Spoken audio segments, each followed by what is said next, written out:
Good morning बच्चों। आज हम आपको काव्य खंड में अध्याय नंबर 6 मैथिली शरण गुप्त के बारे में पढ़ाएंगे। मैथिली शरण गुप्त, इनका जन्म 3 अगस्त सन 1886 ईस्वी में हुआ था। जन्म स्थान चिरगांव, झांसी, उत्तर प्रदेश।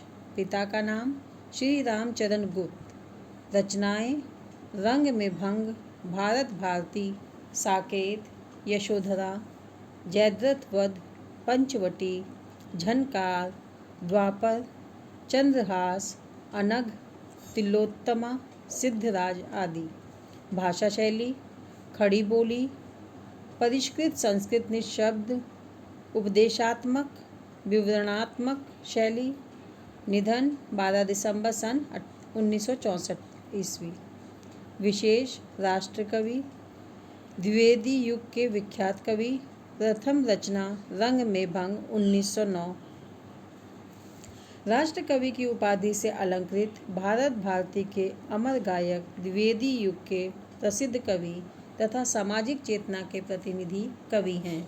साकेत, यशोधरा, भारत भारती जैसे महाकाव्यों के रचयिता से भला कौन सुपरिचित न होगा।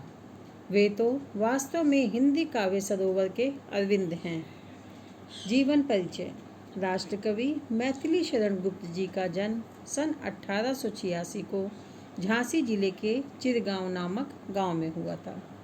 उनके पिता का नाम सेठ रामचरण गुप्त था, जो स्वयं हिंदी साहित्य में विशेष रुचि रखते थे। आप द्विवेदी काल के प्रसिद्ध कवि थे। गुप्त जी की प्रारंभिक रचनाएं कोलकाता से निकलने वाले वैश्योपकारक में प्रकाशित होती थीं। बाद में आपका परिचय आचार्य महावीर प्रसाद द्विवेदी से हो जाने पर आपकी कविताएं द्विवेदी युग की सुप्रसिद्ध पत्रिका सरस्वती में प्रकाशित होने लगी। इनकी प्रथम रचना रंग में भंग का प्रकाशन सन 1909 में हुआ, किंतु आपकी ख्याति का मूल आधार भारत भारती सन 1912 ईस्वी है। गुप्त जी द्विवेदी को अपना प्रिय गुरु मानते थे। इसी कारण यह रचना इनकी प्रेरणा से सर्वप्रथम खड़ी बोली में लिखी गई। इस विषय में स्वयं मैथिली शरण गुप्त जी कहते हैं, करते तुलसीदास भी कैसे मानस नाद, महावीर का यदि उन्हें मिलता नहीं प्रसाद। तो गुप्त जी को साकेत महाकाव्य पर हिंदी साहित्य सम्मेलन प्रयाग ने मंगला प्रसाद पारितोषिक, आगरा तथा प्रयाग विश्वविद्यालय द्वारा डी.लिट की मानद उपाधि तथा भारत सरकार ने सन 1954 में पद्म भूषण की उपाधि से अलंकार किया। आप 2 बार राज्यसभा के सदस्य भी मनोनीत किए गए। अंत में सरस्वती का यह अमर पुत्र 12 दिसंबर सन 1964 को गोलोकवासी हो गया। रचनाएं गुप्त जी की 40 मौलिक, 6 अनुदित रचनाएं तथा 3 नाटक विशेष रूप से द्रष्टव्य हैं। उनकी प्रमुख रचनाएं अधोलिखित हैं। रंग में भंग 1909, यह कवि की प्रथम रचना खड़ी बोली में रचित है। भारत भारती सन 1912, इसमें कवि ने हिंदी भाषियों में जाति तथा देश के प्रति गर्व तथा गौरव की भावनाएं प्रबुद्ध की। तभी से आप राष्ट्र कवि के रूप में प्रसिद्ध हुए।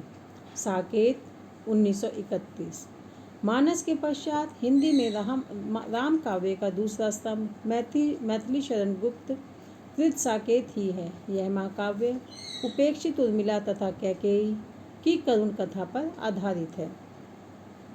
यशोधरा सन 1932, गुप्त ने इसकी रचना उपेक्षित यशोधरा के चरित्र को आधार बनाकर की है।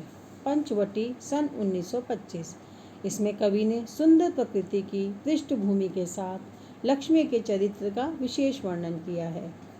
जयद्रथ वध 1910, इसमें गुप्त जी ने खंड काव्य के माध्यम से हरि गीतिका छंद में रचित जयद्रथ वध की मरण तक का वर्णन किया है। इसके अतिरिक्त जय भारत, अनघ, द्वापर, विष्णुप्रिया, झनकार, नुहुषु कुणाल, गीत, सिद्धराज, पृथ्वीपुत्र आदि हैं। नाटक। गुप्त जी ने अनग, तिलोत्तमा तथा चंद्रहास नाटकों की रचना की है। अनुदित रचनाएं पलासी का युद्ध, मेघनाद वध, ऋतसंहार आदि अनुदित काव्य हैं। भाषा शैली हिंदी काव्य में खड़ी बोली को प्रतिष्ठित करने में मैथिली शरण गुप्त की महत्वपूर्ण भूमिका रही है।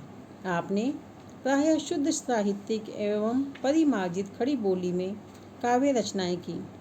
गुप्त जी ने खड़ी बोली के सरल तथा सहज रूप को अपने काव्य का आधार बनाया।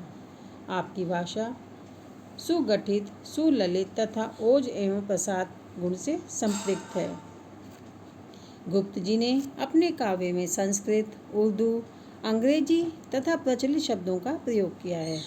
मैथिली शरण गुप्त ने जिन शैलियों को महत्ता प्रदान की उसमें विवरणात्मक शैली, अलंकृत, उपदेशात्मक शैली, गीति तथा नाट्य शैलियाँ प्रमुख हैं। आधुनिक युग में जितनी भी शैलियाँ प्रचलित हैं उनमें से अधिकांश शैलियों का प्रयोग गुप्त जी ने अपने काव्य में किया है। डॉक्टर राजेश्वर प्रसाद चतुर्वेदी जी ने गुप्त जी के विषय में लिखा है, गुप्त जी अपनी भाव रश्मियों से हिंदी साहित्य को प्रकाशित करने वाले युग के प्रतिनिधि कवि थे। 40 वर्षों तक निरंतर उनकी रचनाओं में युग स्वर गूंजता रहा। उन्होंने गौरवपूर्ण अतीत को प्रस्तुत करने के साथ ही भविष्य का भी भव्य रूप प्रस्तुत किया है। इसके साथ ही बच्चों अब यह पाठ समाप्त होता है। अभी तक आपने मैथिली शरण गुप्त जी के बारे में पढ़ा।